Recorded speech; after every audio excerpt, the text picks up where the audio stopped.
I'm Zander Hill from Scottsdale, Arizona, and over the course of 2019, I worked on extending an upper bound on the distortion of the cable knots. Now I know that's a lot of technical jargon to throw out in the first 10 seconds, so let me break that down a bit.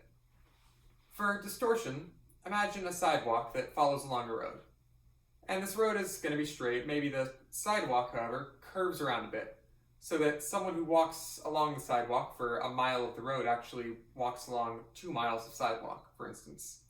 Then there's a sense in which that sidewalk sort of distorts the person's notion of distance by a factor of 2. If we instead replace the sidewalk with an arbitrary curve, say a circle, then we can think of these roads as being straight lines between pairs of points. For instance, on the circle, we can take the diameter and have our road have a length of, say, 1 mile, and then the sidewalk would have a length of pi over 2 miles. And then instead of having a distortion of a factor of 2, then this circle sidewalk distorts our notion of distance by pi over 2. And the distortion of curve is just defined to be the highest we can get this ratio among all choices of roads between 2 pairs of points. And that's not too hard to compute for any individual curve. However, topologically speaking, there's a sense in which a circle, we could just sort of stretch it out into a rectangle or twist it into a figure 8, or even just bring 2 points and push them really close together. And as a knot, this is the same object. But if we were to just push 2 points really close together, then that road would have a distance of about 0, while the sidewalk would still have pi over 2. And that pushes our distortion value as high as we want it to be. So instead, when we're thinking about all the different ways we can squish this circle around, as a knot, we define that distortion to be the lowest possible value we can get.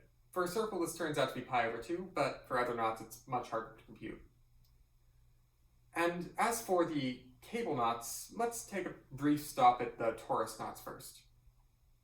So let's imagine a planet that orbits a sun, and a moon that orbits this planet. And let's say that over the course of p years, the moon orbits the planet a total of q times. That is, as the planet goes around the sun p total times, the moon will go around the planet q total times. Then, over the course of those p total years, that moon will trace out the pq torus knot. And you can see that the torus here is essentially just a donut shape.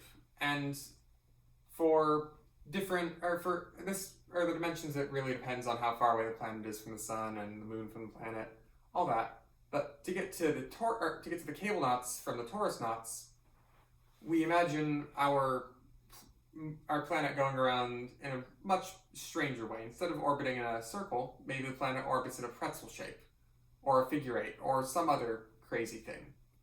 Then if we still have that the moon orbits the planet a total of q times in p years, then that would be the pq cabling of whatever path k our planet actually orbits in now.